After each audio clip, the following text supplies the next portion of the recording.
नमस्कार, ये आकाशवाणी शिमला है। अब आप नुसरत अंजुम से कोविड-19 पर विशेष समाचार सुनिए। प्रधानमंत्री नरेंद्र मोदी इस समय वीडियो कॉन्फ्रेंस के जरिए राज्यों के मुख्यमंत्रियों के साथ बातचीत कर रहे हैं। प्रधानमंत्री मुख्य रूप से कोविड-19 संक्रमण के खिलाफ जारी अभियान पर चर्चा के अलावा सभी राज्यों के मुख्यमंत्रियों से इस महामारी को लेकर किए जा रहे उपायों व मौजूदा स्थिति की जानकारी ले रहे हैं। पिछले महीने से जारी राष्ट्रव्यापी लॉकडाउन के बाद से मुख्यमंत्रियों के साथ प्रधानमंत्री का ये तीसरा संवाद है। प्रधानमंत्री नरेंद्र मोदी ने लोगों से आग्रह किया है कि वे अति आत्मविश्वास के जाल में ना फंसें और ये भ्रम ना पालें कि कोरोना अभी उनके शहर, गांव, गली या कार्यालय तक नहीं पहुंचा है और ना ही पहुंचेगा। आकाशवाणी से मन की बात कार्यक्रम में कल उन्होंने कहा कि कोरोना से भारत की लड़ाई में देश की जनता ही नेतृत्व कर रही है और लोग सरकार व प्रशासन के साथ मिलकर ये लड़ाई लड़ रहे हैं। प्रधानमंत्री ने स्वस्थ रहने के लिए 2 गज दूरी है जरूरी के मंत्र का पाठ भी पढ़ाया। प्रधानमंत्री ने कहा कि कोरोना महामारी के कारण लोगों की कार्य संस्कृति, जीवन शैली और दैनिक आदतों में मूलभूत रूप से अनेक सकारात्मक परिवर्तन हो रहे हैं। गरीबों और जरूरतमंद लोगों की मदद की सरकार की प्रतिबद्धता दोहराते हुए प्रधानमंत्री नरेंद्र मोदी ने कहा कि प्रधानमंत्री गरीब कल्याण पैकेज के तहत पैसा सीधे गरीबों के खातों में भेजा जा रहा है। उन्होंने किसानों और मजदूरों सहित समाज के हर वर्ग के लोगों के प्रयासों को भी सराहा। देश में कोविड-19 से संक्रमित लोगों की संख्या 27,892 हो गई है।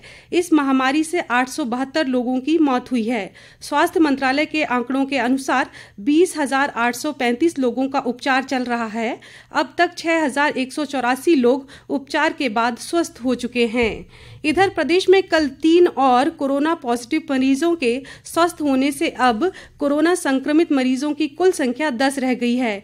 एक संक्रमित व्यक्ति के स्वस्थ होने से अब सोलन जिला प्रदेश का 7वां कोरोना मुक्त जिला बन गया है। स्वास्थ्य विभाग द्वारा कल शाम जारी मीडिया बुलेटिन के अनुसार ऊना जिले में 4, चंबा व हमीरपुर में 2-2, कांगड़ा और सिरमौर में 1-1 कोरोना संक्रमित मरीज ही रह गए हैं। कल प्रदेश में 261 लोगों के सैंपल जांच के लिए भेजे गए, जिनमें से 194 की रिपोर्ट नेगेटिव आई है, जबकि 67 की रिपोर्ट आना बाकी है। अभी तक प्रदेश में 9,538 लोगों को सुरक्षा की दृष्टि से निगरानी में रखा गया था, जिनमें से 5,786 लोग 28 दिन की निर्धारित निगरानी अवधि पूरी कर चुके हैं और वे पूरी तरह स्वस्थ हैं। राज्य सरकार ने लॉकडाउन के दौरान कुछ दुकानों को खोलने की छूट के बारे में गृह मंत्रालय के निर्देशों को सख्ती से लागू करने का फैसला किया है। सरकार ने स्पष्ट किया है कि ग्रामीण इलाकों में शॉपिंग मॉल को छोड़कर अन्य सभी तरह की दुकानें खोली जा सकेंगी। शहरी इलाकों में आवासीय क्षेत्रों के आसपास की छोटी दुकानें कर्फ्यू में ढील के दौरान खोली जा सकेंगी, लेकिन शॉपिंग कॉम्प्लेक्स में बनी दुकानों, मल्टी ब्रांड और सिंगल ब्रांड वाले मॉल को ये छूट नहीं मिलेगी। शहरी इलाकों में बड़े बाजार नहीं खुल सकेंगे।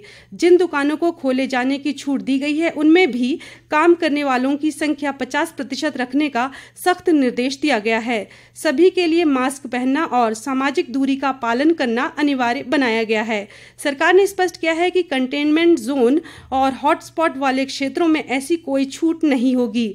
इसके अतिरिक्त रेस्तरां, सैलून और नाई की दुकानें भी लॉकडाउन के दौरान बंद रहेंगी।